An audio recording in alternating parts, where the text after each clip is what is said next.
bayarane double sok tanggal 28. Oh.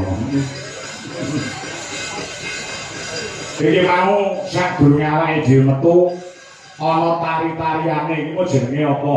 Gambyong Mudatama. Wah, Gambyong Mudatama. Ya. Gambyongnya akeh-akeh ya, Tru. Heeh. Maneka warna. Ana Gambyong PKJT, ana Gambyong Marikanen, Gambyong Marianom dan lain sebagainya. Nyatane kaya ngene iki ditrepne ning wayangan kok ya penak. Lah iya. Watone sing dene iki iso oron, Bro. Oron? Heeh. Iso kabeh. Ya. Ora mung tetembangan perkara sing klasik, sing modern, ning uga iso nari sesuai dengan alunan kendang. Dadi kendange ndangku yo megol-megol. Oh iya. Dadi kendange anu yo penak ngono jogetane iki luwes, gandes luwes merakake. Ha iya. Ini membuktikan bahwasanya sinden Dwi Jolaras Indonesia ini siap tempur. Ya, dijak piye baik iso, dijak model garapan piye baik iso. Ya. Kula iki PR kanca-kanca iki yo ditagih lawan guruku. Pak Eko Mugiono ing wonten ing Cikarang, Jakarta. Untuk tanggal 22 lagu apa jenenge Lenjer Kuning kudu apa? Ya. Lah iya ta, nek di DPR bangsa lagu-lagu nek kanca-kanca iki kaya ngono ki apa ta gaweane to panganane to. Oh, ngono ya. Mas Garek, apa to? Isih ngabyantara sowan. Ana bame penjenengane Bapak Sugiyanto. Pak RT, uga Bu Yayu ngerancang wonten Mantingan Kabupaten Ngawi. Oh, sing dituju ya awake dhewe, Bro. Oh, ngono. Walaupun ditawani dalang A, B, C, D, E, F, G, paribasane wis ora kengguh awake dhewe sing tinuju ana mlenging kabu ingin kudu bisa dadyasana menghibur masyarakat dalam rangka pernikahan dari Mbak Ayu Nadia so Mas Irfan. Oh, maaf ya. Matur sembah nuwun peparingipun rejeki panjenengan Pak Sugiyanto so Ibu Yayu. Lumantar panjenengan ingin sampun maring rejeki yang dipun maringaken dhateng kula sumrambahipun lumintu beratan para kanca-kanca Dwi Jolaras Indonesia. Ya. Sida bayan bakal nipun rolikur ya. Ora. Padake dalam tipis besok tetep bayaran aja kendu. Ngono ya. Kumandane nek wayahe bayar iki yo bayar. Ngono ya. Ora kena duwe wis dilunasi duwe entek sik yo rasane tinggal gelanggang colong jupuk yo ora kena. Ya. Colong mlayu. Heeh. Ora tanggung jawab. Ya. Yo iki sak Inggrise lega. Terus fotoku si legit ya si lenggah ya kalau pandemen budaya ya sih akeh sing do pinarak lho kayak ibu-ibu sing do lenggah ya sak ngono kae cek do keblat mirsani keblat ing atase biasane nek wis ngancik jam 2 gek wanci goro-goro iki sing nonton wis entek resik ning nyatane bunyi iki isih komplit isih kebak sing do humon. Kula kanca-kanca awake dhewe dikancani meleh kanca-kanca Dwi Jolaras Indonesia, tepuk tangan buat para penonton yang masih lenggah masih hadir pada malam hari ini. Seto, kowe iki aja bergengsi ta. Ngopo? Sebabnya apa penonton kok jek komplit nganti gara-gara nonton wayang delok nikan. Kemasane ndelok dapurku. Ya. Coba sih mau sore mau rong sempat ataunya sing klasik-klasik, Bro. Oh, ya. Pokoke kalau mongso sing desane nganti ngancik goro-goro iki para mini sepuh. Mula disuguh lagu sing berbau klasik. Oh, ngono. Ya. Sing kembang sapa? Anak wedok. Sapa? Ini kan Salindri. Apa roman samu? Ini kan Salindri sing diapali mau lagu-lagu sing dangdut campur sari. Oh tidak. Ora. Lagu-lagu klasik ya oke, lagu klasik-klasik ya dipangan Drogo. Ning aku njaluk to request. Request apa? Sing ngendang pengendang wedok ya ki Mbak Angelia Maharani. Oh iya. Wedok ya sing ngendang. Aku marahi dititipi duit. Oh ngono. Saka panjenengane Ibu Lis Maksum yang mapan ana ing Den Haag Belanda. Oh ngono. Ora karo yane iki mung patek isuk, Bro. Oh iya, mergo wektune iki jarake beda antara kene karo Londo. Oh iya, ya. Dodo Maharani. Kowe pindah ning nggon kendangan. Nah, Pak Dosen Kenlaren Sawatara. Nah. Ya. Aku njaluk sing klasik sik, Nduk, Ken. Niken Salindri iki pancen awake dhewe dispesialke ya, Bro. Heeh. Biasanya nek melu jalan liyane no bar mingguan kuwi langsung mulai terus. Heeh. Nek untuk awake dhewe dan Wijolaras Indonesia, dhek gelem nganti rampunge goro-goro. Ini adalah hal yang sangat luar biasa katresnane Niken Salindri yang kanca-kanca Wijolaras Indonesia. Saya ngono ya. Ketemu nek karo Niken kapan? Jane tanggal 29 ning Niken ra iso. Oh, Niken ra iso. 29. Terus diundur tanggal 30 terus. Oh iya, ya. Terus mengko ketemu Niken meneh tanggal 9 Desember. Oh iya, ning Kediri. Ning Kediri. Ya. Iya, Dok, Ken. Selamat pagi, Jayu. Pagi, Pak. Wis ngantuk kok? Oh, Sajane karo ibu kok ngrumpi ngomongnya apa? Napa? Ngomongnya apa? Ngomongnya iki lho, Pak. Mas kalau panitia ijen sip tenan dina iki, Pak. Ngapa sipe perkara apa? Mata saya itu jadi melek-melek ini, Pak. Gara-gara lho, Pak. Enek pentol, enek kotaan, enek sego botok, terus enek jeruk, anggur, susu. Terus diparingi kerupuk, terus jangan lengkap Pak sajane Pak. Nah, kuwi sing jenenge gupuh lungguh karo suguh iki ditindakne karo jane Pak Dianto Pitik. Terima kasih ya untuk Pak Dianto. Mohon dalam rangka panganan, ngombe, konsumsi rokok. Minggu ngumpen awake dhewe iki entake akeh banget lho, Kan.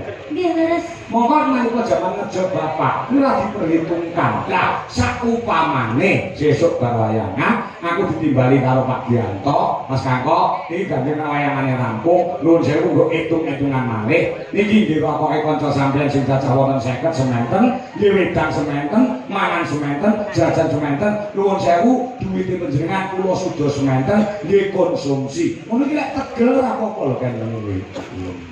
Lah tegel ora apa-apa. Lah, mosok nggih ngoten Pak. Ya ora. Mergo apa? Kendane Pak Dianto nglungguhi dadi wong Jawa. Jawa, wong Jawa iki nek ketekan daya kupuh lungguh karo suguh. Iya ta? Ora kok bakale kebak. Oh ya, ya. Aja nanti wong Jawa kaya perhitungan ke wong Cina ya kan. Betul, betul, betul. Wong Jawa aja nggake Jawane ngene. Anu bang apa, Dok?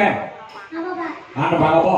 Jenengan serke napa, Pak? Lah ular kambang iso. Ya, jineman iso. Iso ta? Apa to jenenge? Nah, ya pengendange Pak Kangko wedok.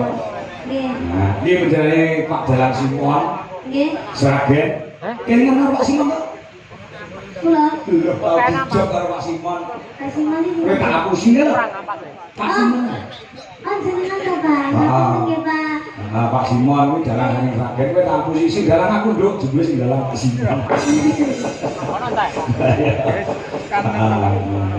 Ya coba. Jineman apa, Nduk? Ular kambang. Jineman ular kambang. Ular kambang, bocah ulure kaya wis siap ya. Nah, ngene apik, iki ana dhuwit 200 saka Bulis Maksum Luk Angelia. Ya. Ya, Nduk. Kan, ularmu kaya apa?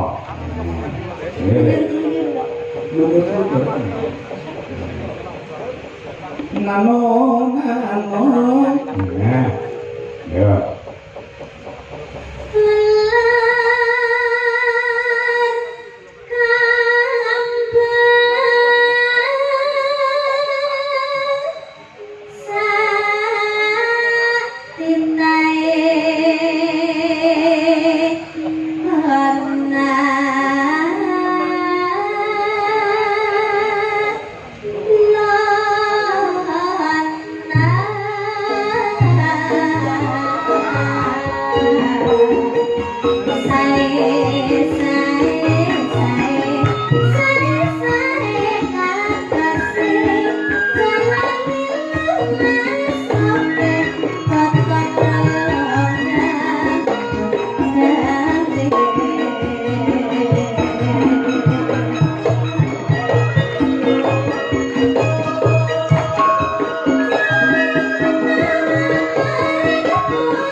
Kendangan barang yo Pak, oh ya rasa, yo kan. Iya, Pak. Talentane Dujo Laras kaya ngono kuwi. Dadi apa-apa ki serba bisa. Engko sendiri yo iso joget, yoga, lanang-lanang wedok. So sini. Gula umek ya, gula umek. Kowe kok iso mendang koyo ngono apike koyo ngono kuwi.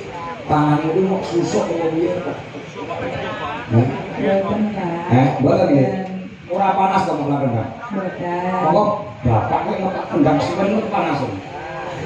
Bapak jane bapak ki bangun susu ya malam iki. Tangan iki ora iso awet kaya tangane sampean. Beda lek ngeplak bokonge buduwi. Beda. Ayo, ya ini wis tani. Ayo, ya ini wis masak. Ayo, ya ini wis cetek geni. Lah iki ora tuaku.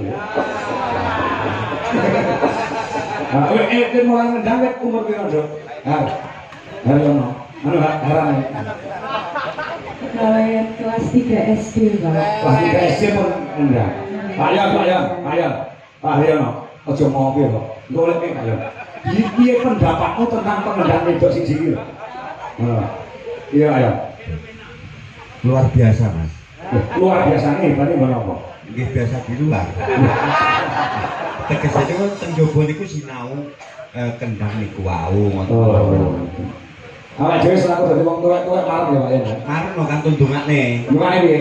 Nggih muga-muga cita-cita niku saged tercapai ngoten. Cita-citane apa to? Kene apa to? Rabi niki, rabi. Boten. Oh, boten ta. Boten. Saiki wis kuliah wis lulus lho, Mbak. Dereng semester 7, Pak. Oh, semester 7. Pitu muga-muga untuk pitulungan. Anu dititipne Pak Don iki mawon titipne. Dititipne piye maksudnya? Maksudnya nggih kersane dipun didik kersane lare menika saged tercapai menapa cita-cita nipun. Wong dosene karo Pak Dodo kuwi ya. Nggih. Dosene wis ndang kuwi ya. Nggih, Pak. Pak Dodo kuwi nang kelasmu lek mulangno galak wae. Galak banget, Pak. Oh, galake piye? Anu, Pak. Nggih, Pak, ulekane mboten penak, Pak. Kuwi berarti kalau omah kerah karo bojone. Mulai ngajari ngendang, awakmu sing ngajari ngendang ya Pak Dodo kuwi to.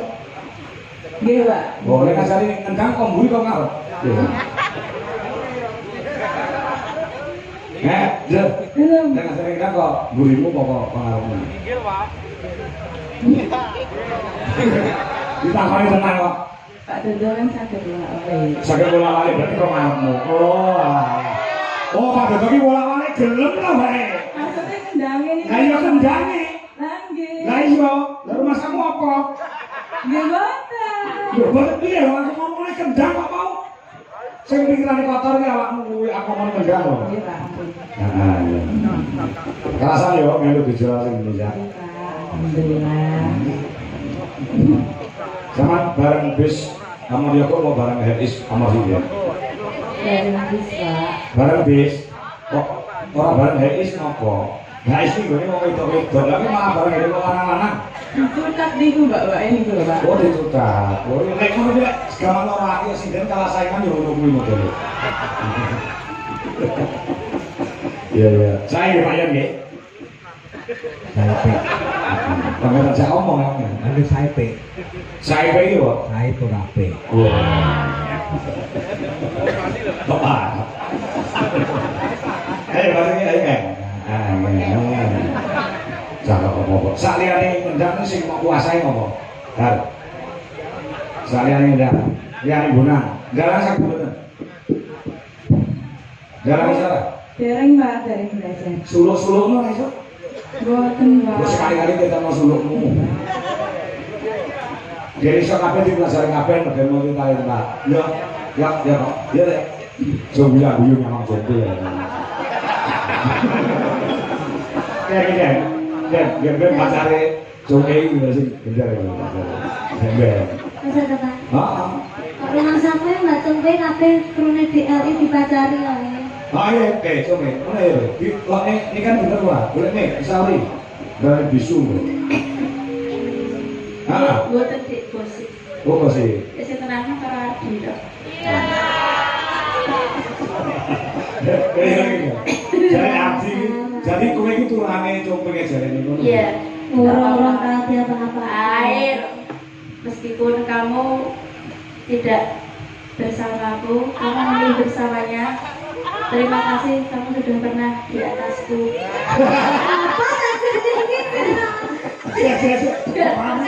Kamu ya. Di atas doaku. Aku memang maksudnya kok. Di atas doaku. Di atas doamu. Nek kowe ora keloro atimu to, mergo apa? Adi iki mripate ora bener milih ken wis pas. Biar gak mau kuwi. Sapa? Adi. Oh, saurunge iki kan mlebu ra ngono kuwi ya karo kowe. Ora. Ya, piye dhisik saurunge iki kan mlebu piye karo kowe piye? Biar aku bareng bis. Heeh. Gerayang komputer. Iya toh Mas. Aduh Pak. Mana? Ya, ini kapan ini? Yo, saiki soro sing ayu, iya yo. Oh, aku nggak mau membuka masa lalu. Ya, mana itu ya. Ya.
Kanca-kanca tepuk tangan buat Do Angelia Maharani.